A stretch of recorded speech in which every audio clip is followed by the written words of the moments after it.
चार चीजों की कीमत आपको मालूम होगी। पहले नंबर पर है रतन, हीरा।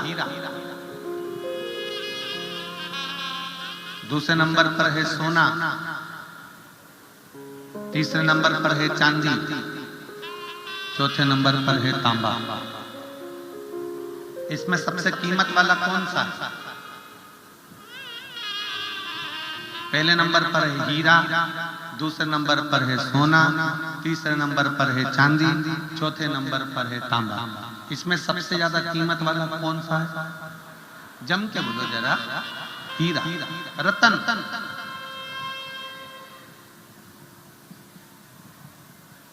पहले नंबर पर है रतन, हीरा, जिसकी कीमत बहुत। फिर सोना, चांदी और तांबे में कीमत वाला कौन है? सोना।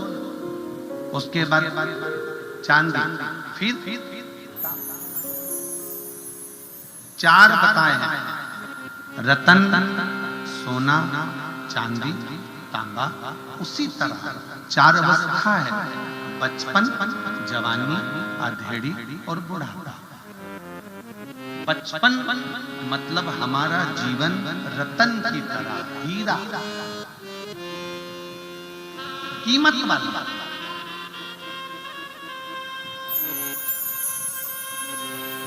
एक बचपन की कीमत भी समझो। संत नामदेव जी महाराज 4 वर्ष की अवस्था में सत्संग में लग गए थे। संत तुकाराम जी 6 वर्ष की अवस्था में सत्संग में लगे। 5 वर्ष की अवस्था में सत्संग में लगे। संत तुकाराम जी 5 वर्ष की अवस्था में सत्संग में लग गए। मीराबाई 5 वर्ष की अवस्था में सत्संग में लग गई। कर्माबाई 6 वर्ष की अवस्था में सत्संग में लग गई। एक बाल्य अवस्था में जो सत्संग किया गया वो रतन जैसा।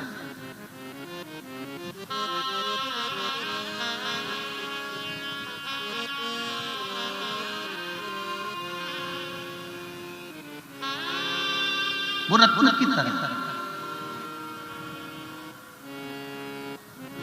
जवानी सोने की तरह,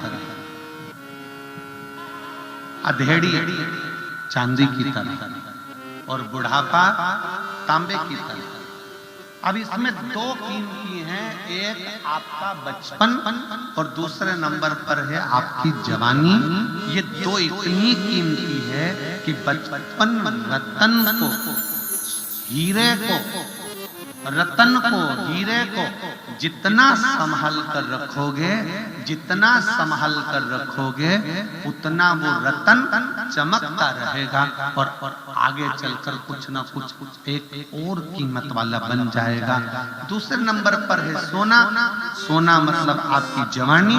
इस जवानी में जितना कंट्रोल कर सोने को इधर उधर नहीं पटका जाता, सोने को इधर उधर ले जाकर नहीं डाला जाता, सोने को बीच चौराहे पर ले जाकर नहीं पटका जाता, सोने को तिजोरी में, अलमारी में, लाकर में रखा जाता है, गले में पहना जाता है, कानों में पहना जाता है, हाथों में पहना जाता है, मस्तक पर चढ़ाया जाता है।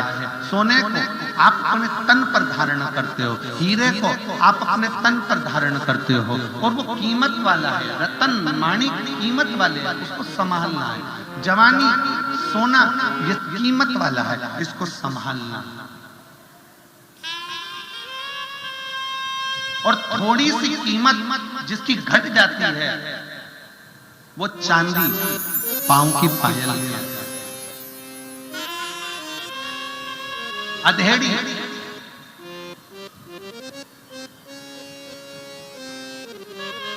घटती जा रही, कीमत घटती जा रही। फिर आ गया बुढ़ापा, तांबा, और कीमत घट गई। आप अपनी कीमत मत प्रबल करें।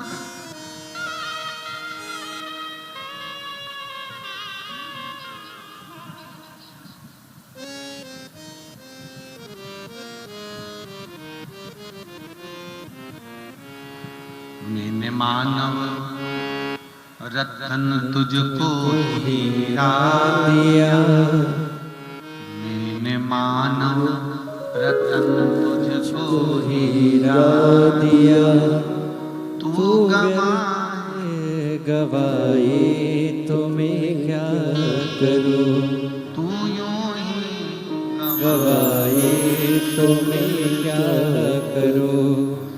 मैंने मानव रतन तुझको हीरा दिया, मैंने मानव रतन तुझको हीरा दिया, तू यूं ही गवाए तो मैं क्या करूं। कितना कीमत वाला दिया है ये शरीर, कितना कीमत।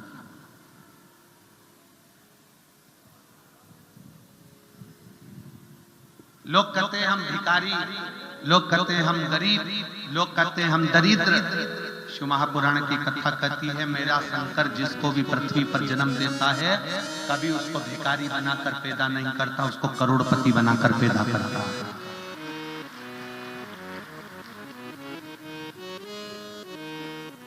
कमल का पुष्प कीचड़ में होता है, सच्चा हीरा कोयले की खदान में होता है, सोना पहाड़ और खदान से निकलता है।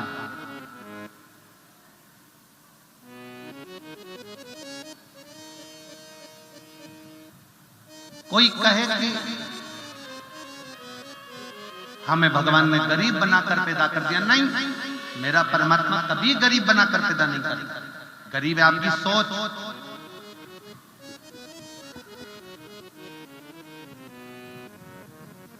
गरीब आपकी सोच है। जिस दिन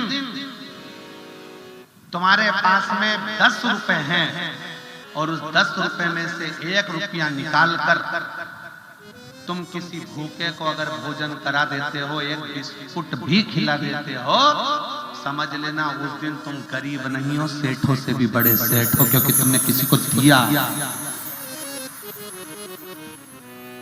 तुम्हारी देने की आदत तुमको सेठ बना दी और तुम्हारी लेने की आदत तुम्हें भिखारी बनाती।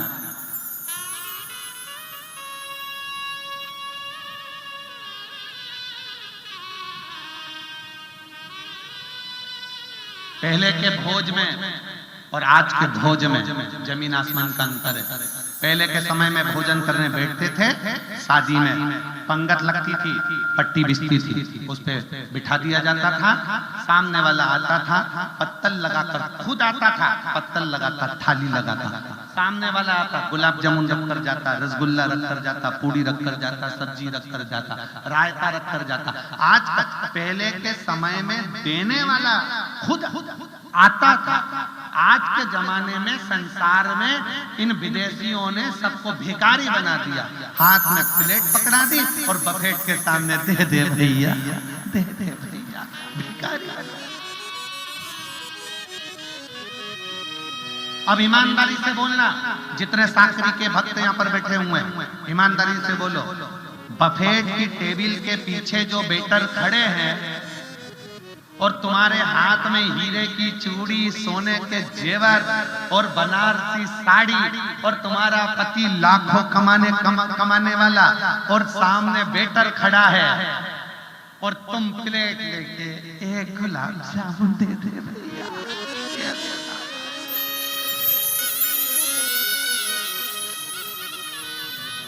अब ईमानदारी से बोलना, तुम कितने भी करोड़पति हो पर तुम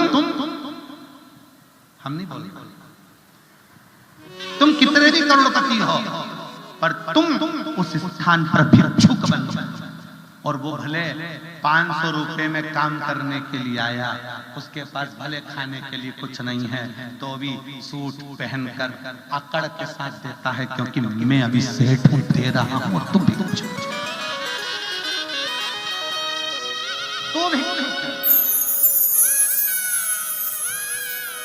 मेरा परमात्मा किसी को भिखारी बनाकर नहीं पैदा करता, मेरा परमात्मा किसी को भिक्षुक बनाकर पैदा नहीं करता। मेरा परमात्मा तो देता है। आपको वो हीरा बनाकर पैदा करा है, मेरे परमात्मा ने आपको संसार में ऐसा पैदा करा है कि आप अपनी कीमत जिस दिन जान गए, उस दिन तुम्हारे जीवन की सार्थकता सिद्ध हो।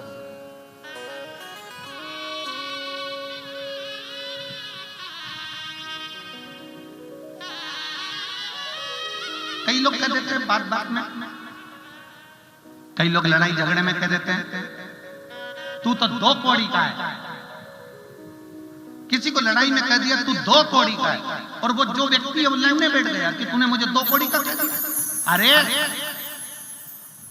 भगवान को धन्यवाद देना कि वारे प्रभु, इसकी निगाह में 100 कौड़ी के लोगों को छोड़कर उसने 2 कौड़ी वाले को तो देखा। 100 कौड़ी के लोगों को छोड़कर कम से कम 2 कौड़ी के व्यक्ति को तो देखा। मतलब इसकी दृष्टि में मैं 2 कौड़ी का हूं, तो परमात्मा तेरी दृष्टि में तो मैं 100 कौड़ी का ही हूं। ये निश्चित है, ये निश्चित है। अब देख क्या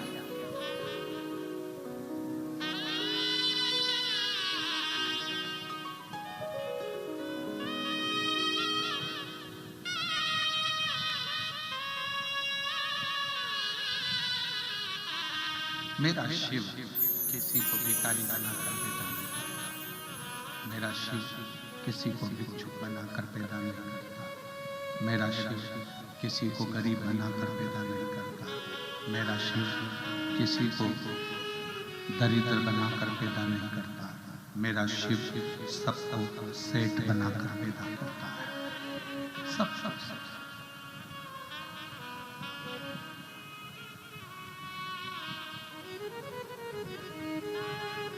एक परमात्मा की निगाह में जन्म लेने वाला मनुष्य सेठ है। उसी तरह से जैसे एक माँ की निगाह में उसका बेटा राजकुमार है। संसार में जितनी माँ है ना, इसका बेटा चाहे वो काला हो, पीला हो, चाहे वो आंख से बेकार हो, मुंह से बेकार हो, हाथ से विकलांग हो, चाहे पांव से विकलांग हो, तो भी एक माँ की निगाह में उसका बेटा राजकुमार ही रहेगा।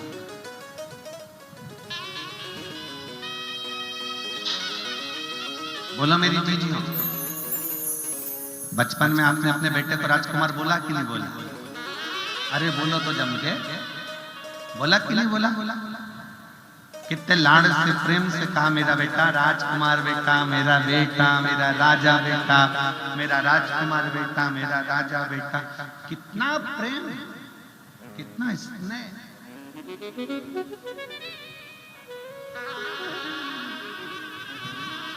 प्रत्येक माँ की निगाह में उसका बेटा राजकुमार होता है। उसी तरह प्रत्येक संसार के जीव को जन्म देने से पहले उस परमात्मा की निगाह में उसका जन्म देने वाले एक एक जीव को परमात्मा अपना बेटा मानकर करोड़पति अमीर बनाकर ही भेजता है। गरीब नहीं, गरीब नहीं।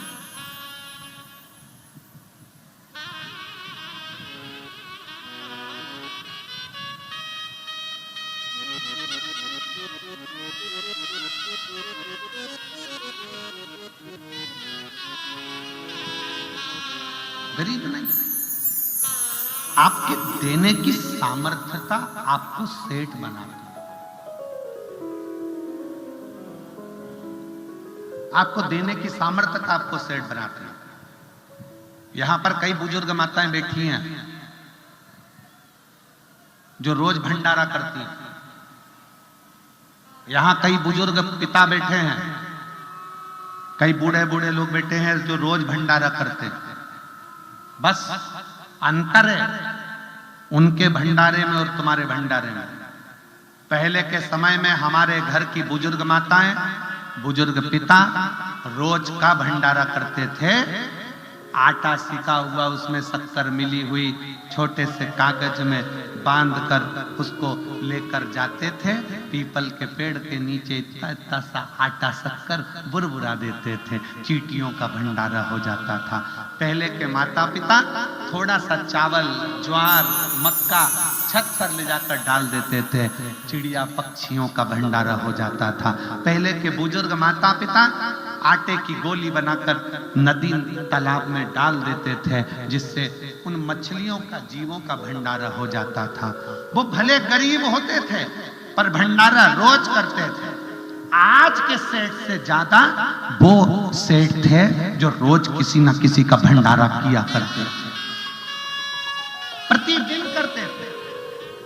और यहाँ पर कई बुजुर्ग माताएं बैठी हैं, कई बुजुर्ग पिता बैठे हैं जो आज भी थोड़ा सा चावल लेकर जाएंगे, चिड़िया को डाल देंगे, पक्षियों को डाल देंगे, थोड़ी सी रोटी निकालेंगे, गौ माता को दे देंगे, एक रोटी का टुकड़ा कुत्ते को दे देंगे, थोड़ा सा भाग निकलेगा, कोई मीठा होगा घर में बचा हुआ तो पीपल के पेड़ के नीचे, बड़ के पेड़ के नीचे, नीम के पेड़ के नीचे छोटी छोटी जो चींटियां होती हैं उन जीवों को डाल देंगे। अपने आप में वो दान धर्म कर कर ये समझ लेते हैं कि हमने कुछ कर लिया, और कर लिया बहुत है।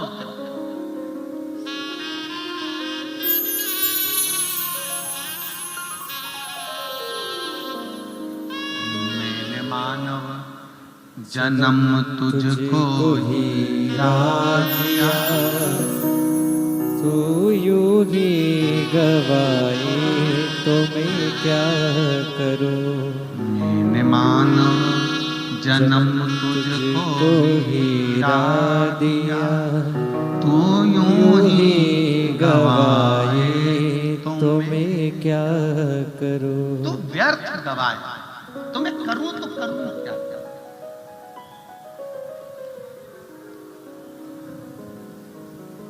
बचपन कीमती है, जवानी कीमती है, संभाल लो उसको।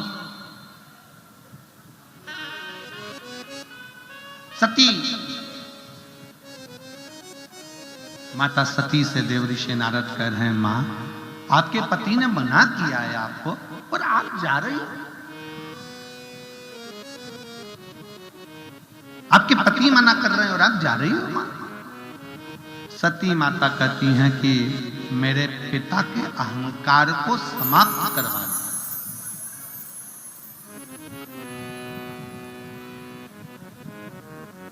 भीतर का अभिमान, और बहुत ध्यान देना, थोड़ा सा लोगों को बुरा लग सकता है, हो सकता है हमारी बात का, पर बुरा लग जाए तो लग जाने दो, पर बात हृदय तक पहुंचना चाहिए।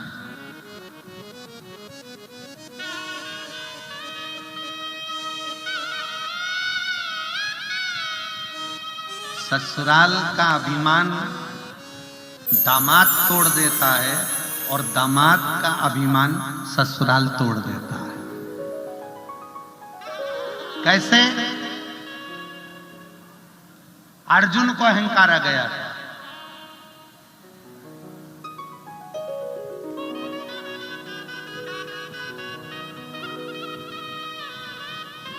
और अर्जुन को इतना ज्यादा अहंकार आ गया था कि भगवान कृष्ण ने अर्जुन को उसके ससुराल भेज दिया, जा 2-4 दिन जरा ससुराल लेकर आ जा।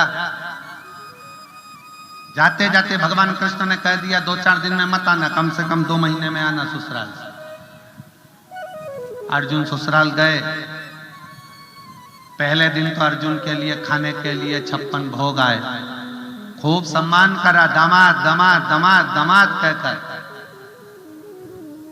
दूसरे दिन 56 भोग की जगह 36 हो गए, 36 से 25 हो गए, 25 से 15, 15 से 10, 10 से 5, 5 से 3, 3 से 2, 2 से 1।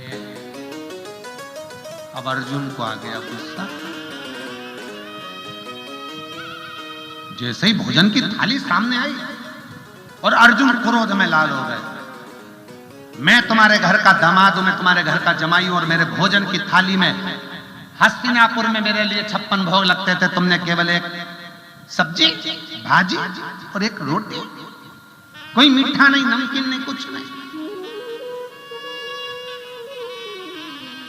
ससुराल में साले ने, राजा द्रुपद ने कह दिया, महाराज इतने दिन रहोगे तो रोज रोज 56 भोग थोड़ी ना मिलेंगे। इतने दिन रहोगे तो रोज रोज 56 भोग थोड़ी ना मिलेंगे। महाराज जो भोजन में मिला है वो पाइए, वरना अपने घर जाइए।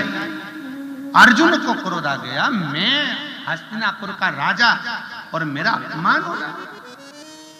मैं अर्जुन और मेरा अर्जुन ससुराल से वापिस आ गए हस्तिनापुर में। भगवान कृष्ण शाम को मिलने के लिए अर्जुन से गए। अर्जुन भगवान कृष्ण के चरणों को प्रणाम कर कर जमीन पर बैठ गया और भगवान सिंहासन पर बैठ गए। रोज अर्जुन भगवान के साथ पास के सिंहासन पर बैठता था, आज भगवान के चरणों में बैठा। भगवान समझ गए कि ससुराल से आया है, समझ में आ गया जिसको ज्यादा गर्मी चढ़े उसको 2 महीने के लिए उसके ससुराल भेज दो, सारी गर्मी अपने आप निकल जाती है।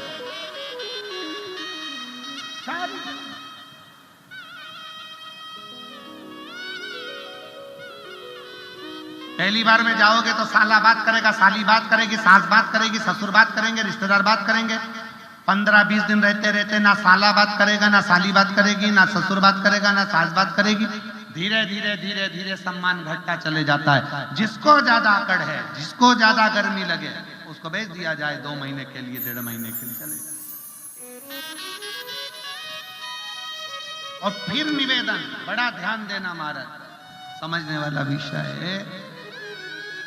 संसार के लोगों के यहां रोज जाओगे तो धीरे धीरे धीरे धीरे तुम्हारा सम्मान घटता जाता है। और भोलेनाथ के दरवाजे पर रोज जाओगे तो धीरे धीरे धीरे धीरे तुम्हारा सम्मान बढ़ता जाता है, बढ़ता जाता है।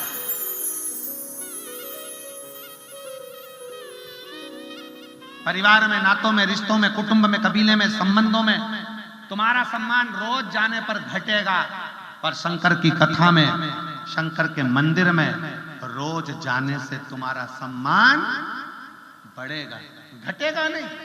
परिवार में घटेगा, रिश्तों में घटेगा, नातों में घटेगा, रोज रोज जाओगे तो घटेगा, पर शंकर की कथा में रोज जाओ, सम्मान बढ़ता चले जाएगा। जो लोग 5, 6, 7 पंडाल कथा सुनने वाले हैं, वो जब कथा के पंडाल में आते हैं तो पंडाल लगाने वाले हुए या व्यवस्था करने वाले हुए उनको पहचान जाते हैं। और काकी फिर आ गई तो, अरे भैया मेरे 4 पंडाल हो गए, अभी तो मैं 7 सुनूंगी। 7 सुनोगी? अच्छा बैठो बैठो। उनके लिए आगे व्यवस्था हो जाती है, उनकी पहचान बढ़ती चली जाती है। परिवार में, रिश्तों में, नातों में, कुटुंब में, कबीले में रोज जाओगे सम्मान घटेगा। और शिव महापुराण में और भगवान शंकर के मंदिर रोज जाओगे, आपका आदर सम्मान बढ़ता चले जाएगा। पहले आप मंदिर जाना चालू करोगे तो आपका नाम कमला प्रसाद, लालू प्रसाद, राम प्रसाद, जो भी तुम्हारा प्रसाद तुम्हारा नाम से लिया जाएगा, लीलाबाई, कमलाबाई, बिमलाबाई नाम से। फिर रोज रोज मंदिर जाना चालू करोगे तो मोहल्ले के लोग तुम्हारा नाम रख देंगे, ये आ गई अनसुईया, ये आ गई सावित्री। फिर धीरे धीरे तुम्हारा प्रमोशन होगा, ये आ गई सीवर वाले महाराज की चेली।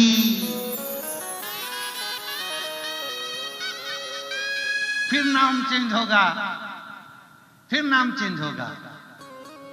ये तो शंकर जी की भक्त है, शिव जी की इतनी भक्ति करती है, ऐसे ऐसे भजन गाती है, इतने अच्छा मंदिर में श्रृंगार करती है।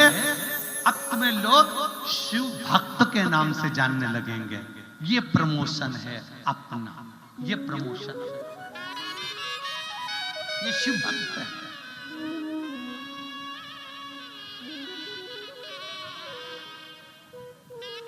जाने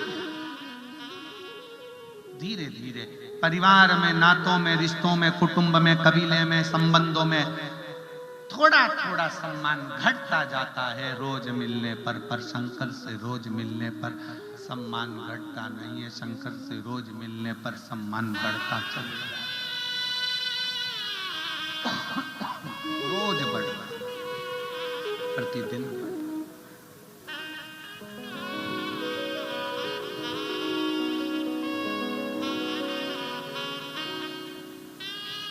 बहुत ध्यान देना, बच्चे का जन्म का नाम दूसरा होता है और बड़ा होता है तो नाम दूसरा हो जाता है। बच्चे का नाम दूसरा है, माँ उसको लल्लू, कल्लू, पप्पू, मुन्ना कुछ भी कहकर पुकार लेती है। बच्चा बड़ा हुआ, नाम चेंज, नाम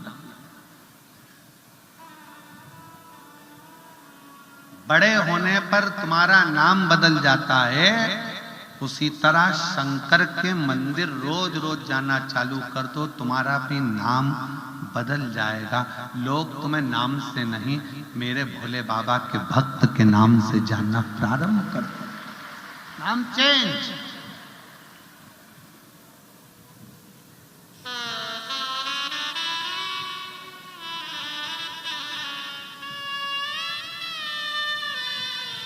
नाम बदलना। सती मैया कर रही है, मेरे शिव एक विश्वास है।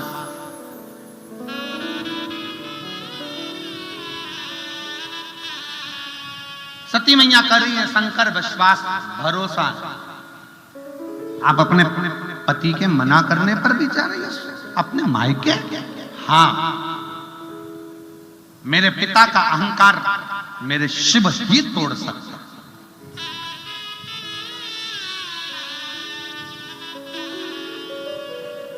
अच्छा, आपसे हम एक बात पूछें, पूरी शिव महापुराण की कथा एक बार पढ़ के देखना। गीता प्रेस गोरखपुर की शिव पुराण लेकर आना, पढ़ के देखना। उसमें हमको ये जरूर बताना कि दक्ष प्रजापति और शंकर जी का कौन सा विवाद था जिसके कारण दक्ष प्रजापति शंकर भगवान का अपमान कर दिया।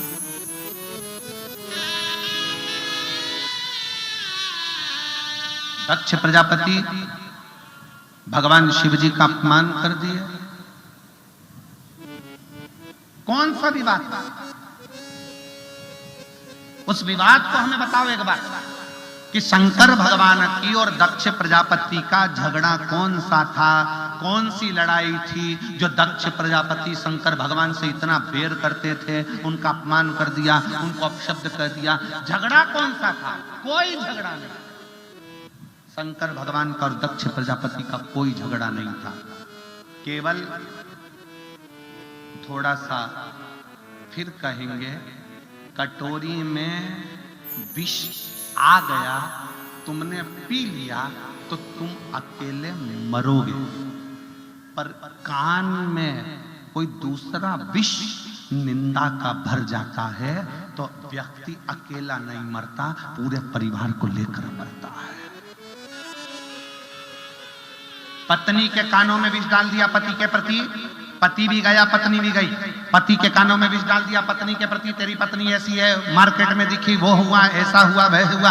तुम्हारा पति मुझे गार्डन में दिखा, किसी के साथ बैठा था, गाड़ी पर किसी को लेकर जाना था, विष घोल दिया गया। तुम्हारी बहन ऐसी थी, तुम्हारा भाई ऐसा था, तुम्हारे दादा ऐसे, तुम्हारे पिता ऐसे, तुम्हारे पिताजी ने छोटे भाई को इतनी जायदाद दे दी, तुझे कुछ नहीं दिया, विष भर दिया।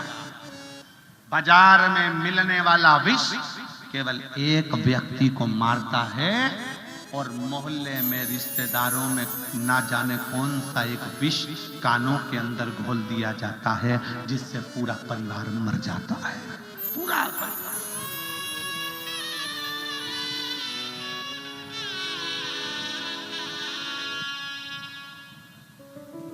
विष।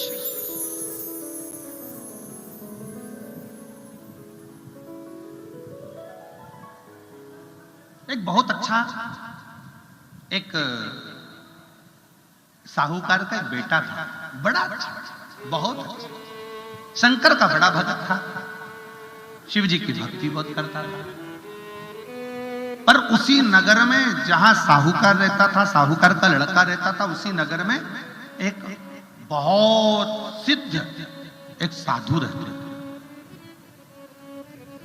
अब साहूकार का लड़का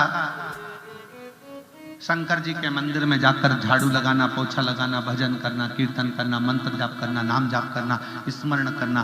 पूरे गांव के लोग जितना साधु को नहीं पूछते, उससे ज्यादा साहूकार के लड़के को पूछते।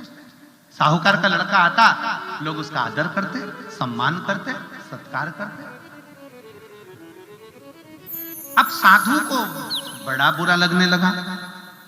साधु के मन में बड़ा भाव आने लगा कि बताओ, हमारा तो सम्मान, हमारा सत्कार, हमारा आदर सब खत्म हो गया, यहां तो ये साहूकार के लड़के को लोग पूछने लगे। करा क्या? एक दिन साहूकार का लड़का जब मंदिर में लगा हुआ था, तो साधु ने एक सत्संग का आयोजन करा और उस सत्संग में सबके सामने कह दिया कि साहूकार का लड़का तो एक मंदिर के अंदर किसी एक लड़की के साथ, एक स्त्री के साथ गलत संबंध में था। पूरे नगर में बात फैल गई, पूरे नगर।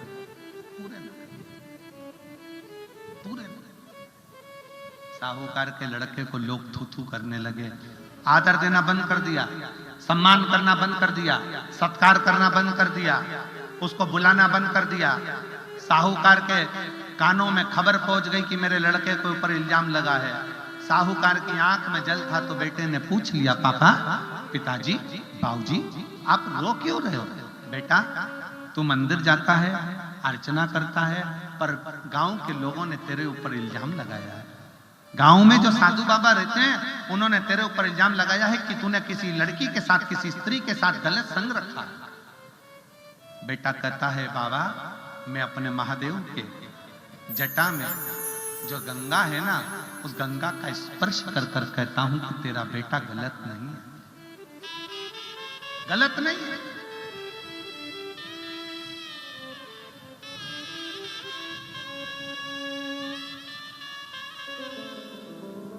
सूचना गई।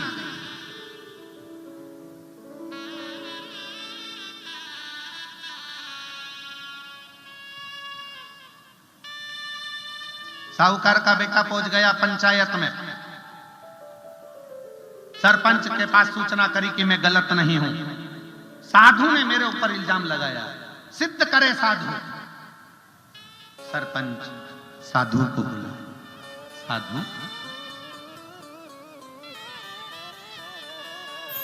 ऐ साधु। हाँ जी, तुमने साहूकार के लड़के को जो बोला वो सत्य है क्या? शंकर के मस्तक पर जो गंगा रखी है उसका स्पर्श कर कर बोलना है। साधु ने मुस्कुराकर हंसकर कहा, नहीं। साधु बोला, साहूकार का लड़का ऐसा नहीं है, वो तो मैंने ठिठोली में, हंसी में ऐसे ही अपने मन से कह दिया था कि साहूकार का लड़का ऐसा है। मैं क्षमा मांगता हूं। साधु कहता है, मैं क्षमा मांगता हूं साहूकार के लड़के से कि मैंने हंसी उड़ाने के लिए, उसकी प्रतिष्ठा ऊंची जा रही थी तो उसको खींचने के लिए उस पर इल्जाम लगाकर उसको नीचे दबाना चाहता। मुझे क्षमा कर दो, और मेरे लिए अगर कोई दंड है तो वो दंड मुझे दे दिया जाए। सरपंच ने एक कागज बुलाया, उस कागज पर साधु से कहा, साधु, जो तुमने राजा के लड़के के लिए, साहूकार के लड़के को जो कहा वो सब चीज इसमें लिख दो। लिख दिया। सरपंच ने उसको फाड़ा, टुकड़े टुकड़े कर कर साधु को देकर कहा कि अब इसे फेंक दो। साधु ने उसको फेंक दिया। दूसरे दिन पंचायत लगी, साधु को बुलाया गया, आओ, तुम कहते हो कि मैंने तो हंसी में कहा था। साधु, जो कागज के टुकड़े तुमने कल फेंके थे फाड़ कर, वो सारे के सारे वापिस लेकर आओ, नहीं तो तुम्हें मृत्यु दंड मिलेगा। साधु ने कहा, साधु बोले कि वो कागज के टुकड़े तो हवा में उड़ गए होंगे, कहां से बीन कर लाऊंगा, कैसे बीन कर लाऊंगा, मुझे क्षमा कर दो, मैं कैसे ला सकता हूं। बस सरपंच ने कहा, सुनो साधु, किसी के लिए भी आप शब्द बोलो ना तो पहले मन में तोल लिया करो।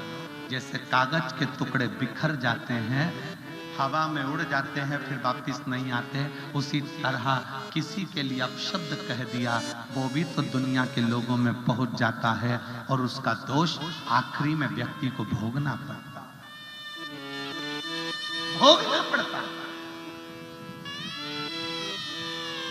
अपनी जिह्वा से किसी को बदनाम करने से पहले, अपनी जिह्वा से किसी के लिए अपशब्द कहने से पहले, अपनी जिह्वा से किसी को आड़ा टेढ़ा कहने से पहले विचार करना कि मैं किसी के जीवन के साथ खिलवाड़ तो नहीं कर रहा।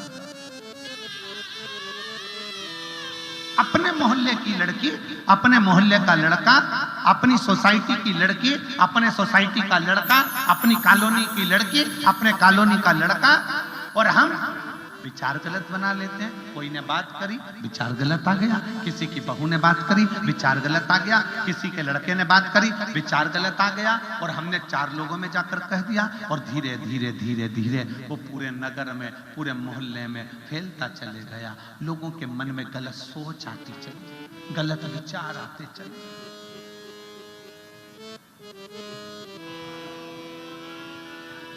गलत सोच, गलत विचार।